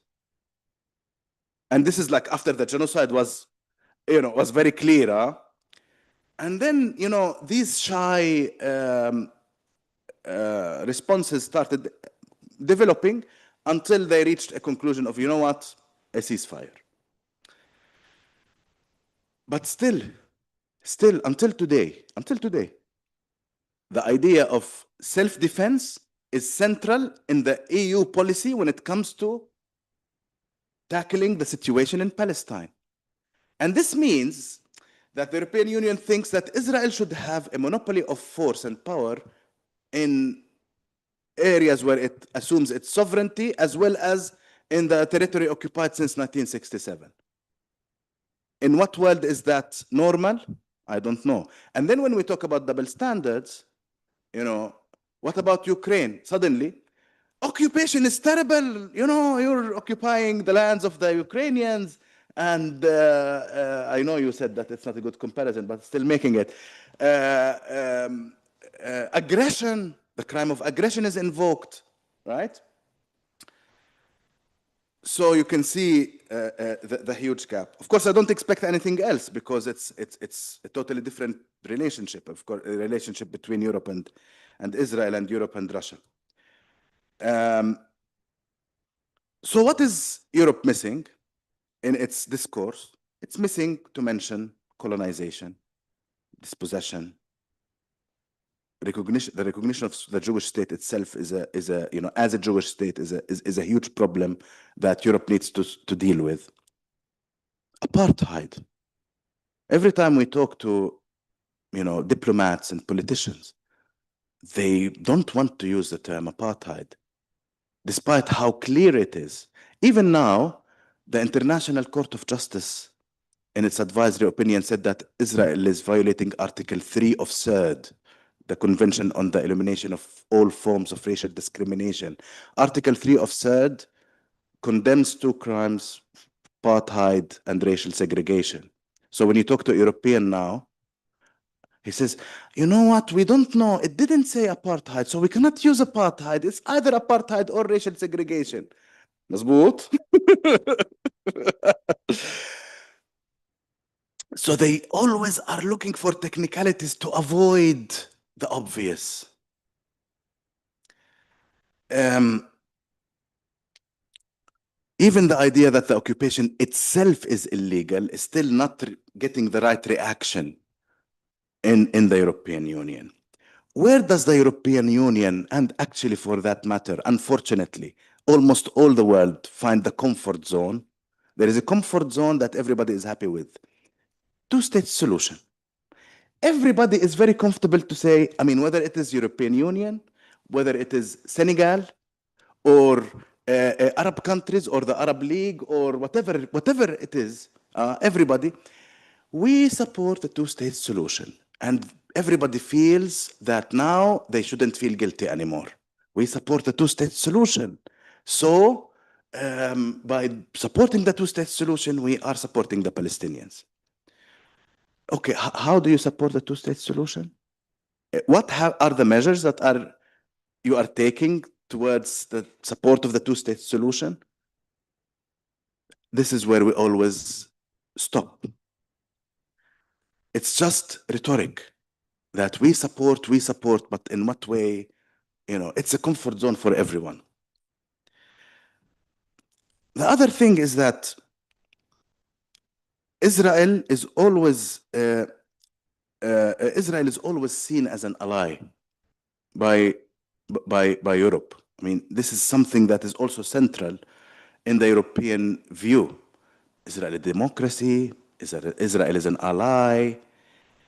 Even when you hear about, and based on that, the wall of impunity that has been constructed around Israel over the past decades, Europe has played an important role in it. A lot of, whether we are talking about like General Assembly, resolutions, what the conditions that the Europeans impose in order to vote yes, always the conditions are no practical measures. If you want us to condemn, you know, settlements, yeah, we will condemn settlements. We have condemned them before. This is our policy. Settlements are bad. Be happy. But if you want us to take measures, we will vote no. That's always the European position. So while you have the global South always like pushing for measures, even though not the whole global South is taking measures, but pushing for measures, you always have the European Union saying, we're happy to give you language, not all the language, not apartheid, but you know, settlements and like there's certain things, but we're not happy to take measures or to support any measures. So any discussions within the General Assembly, and you know, I'm involved in advocacy, so I meet diplomats in New York and in Brussels and in different places, and I can see that this is a dynamic basically in different places. But look at this also. Even when the Europeans are thinking about taking measures, are dreaming in their wildest dreams about taking measures against Israel, these measures are against the settlements and the settlement products. And like it's about distinguishing between something called Israel proper, which I don't know what that means, and settlements. First, this distinction is impossible to make, almost impossible to make. But second, the settlements are planted and supported and nurtured by Israel. They are not independent entities that you can punish on their own. It's Israel that is creating this regime and benefiting from this regime. And you cannot make this distinction between Israel and the settlements. I'm prohibiting settlements products. But if the same company also has another company, another factory in Al-Naqab, then I will buy that product. Just label it for us. So, of course, sanctions against Russia, are they against the Russian soldiers who are in Ukraine or against Russia? They're against Russia, right? It's clear. I mean, when it's with Russia, it's very clear that we are, there is a state, it has violated international law, hence we will have to take measures against the state. But with Israel, we are always careful. We have to, do it like this, the sanctions,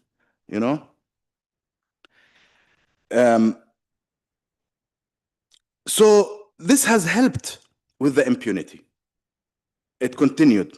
But even with the judicial initiatives, we have always, for example, the ICC file, individual European countries like Germany, for example, or the UK have worked so hard to push back in the ICC against any Israeli prosecutions. But now I want to talk about some positive things happening. Okay, some of them are happening in Europe, some of them are happening outside Europe. In Europe, we have a lot of cases within the European domestic legal system that are challenging the situation. For example, a number of organizations in the Netherlands have won cases against the government in order to prevent the government's involvement in providing parts for the F-35 jets into Israel. They won in the courts, right? So law worked in that case. There are currently discussions, even in countries like Ireland, which is the only country now that is authorizing selling Israeli bonds in the European Union altogether. There are discussions in Ireland, in the Irish Parliament even, about stopping that. Of course, still it's a political issue, quite controversial in Ireland, but probably eventually things like that will work. I think law will slowly, unfortunately, of course, slowly, and it's very bad that I'm saying slowly because every day we are losing dozens of Palestinians in the Gaza Strip, and Gaza is being destroyed further, and totally this. But slowly there are changes happening that we should focus on, so we shouldn't lose hope. Another thing that I think is very significant, in addition to all the cases that all the colleagues have presented before, Nicaragua versus Germany. This is a case that is not getting a lot of coverage in media so far. I think it will in the future, because there was one day when they applied for provisional measures at the International Court of Justice, and the International Court of Justice rejected the provisional measures. But let me tell you about the case. Nicaragua is arguing that Germany is violating international law by aiding and abetting in Israeli genocide, but not only genocide, because as you mentioned earlier, genocide will be still determined, in a few years from now. But genocide, war crimes, crimes against humanity, international humanitarian law violations, so a wide scope of laws that Germany is helping Israel with. So it's actually also a revolutionary case because it looks at third state responsibility. It doesn't go to the court for Israel, it went for Germany. I think it's genius, actually, from the legal point of view, especially if it wins, if the case actually wins in the court. If the case wins, and that's something that we will be watching over the next few years, if that case wins, the court will decide the following, because, I mean, if it wins, the court will say the following. Germany has violated this and this and this obligation. Germany has to stop supporting Israel in this and this and this.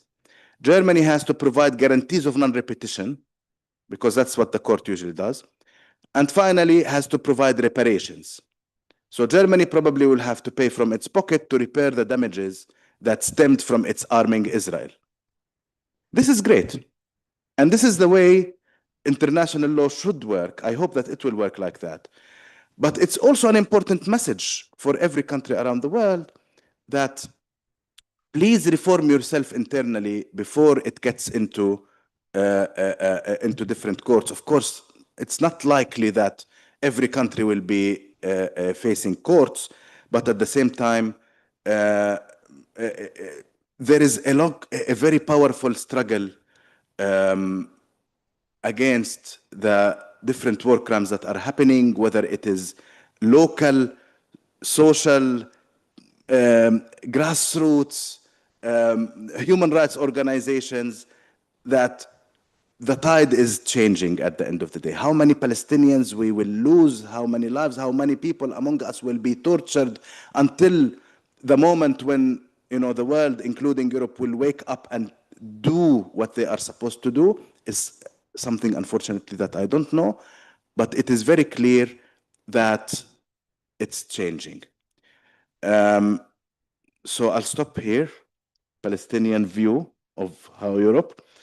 Thank you very much again, and sorry if I bothered you.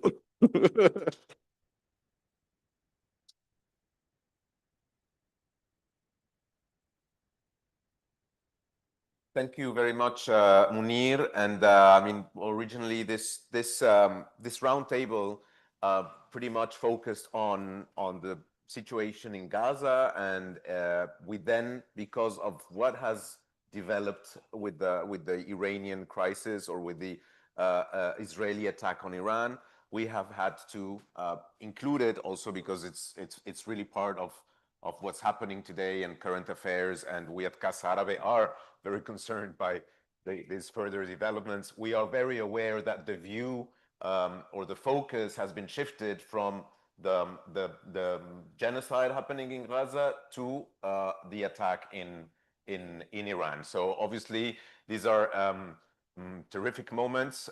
We are very much concerned, and we try to analyze this and to take some perspective to try and see what are the exits, what are the other connections as well regarding the other Arab countries. The collaboration with Elcano is essential to feed what are precisely what this kind of analysis might produce, might help our policymakers as well to try and figure out ways forward. And I just wanted to maybe pick up some couple of things you mentioned. The role of the Global South. I think it's key to move things forward, because you have more than mentioned throughout the morning the double standards, the rhetoric that has allowed for impunity on behalf of Israel, and the fact that you know, the two-stage solution is very much a mantra that is more and more becomes more of an empty shell without a proper roadmap and without, you know, specific measures to try and figure out how to make this happen. In any case, we don't have time for questions because this is how we had designed the program, and we had to fit everything in this morning, and we are already a bit past our time. What I wanted to say that this has been streaming, so thanks to everyone who has been joining also the streaming session, and that Casa Árabe and Elcano Royal Institute will continue cooperating. If you want to check this session again, it's going to be online on our YouTube channel, at Casa Árabe's YouTube channel.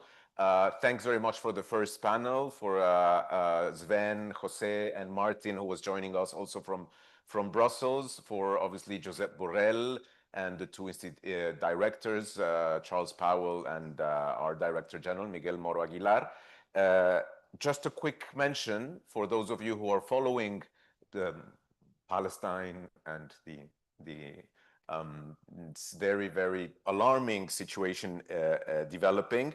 Next week, not at Casa Árabe, unfortunately, but this is not important.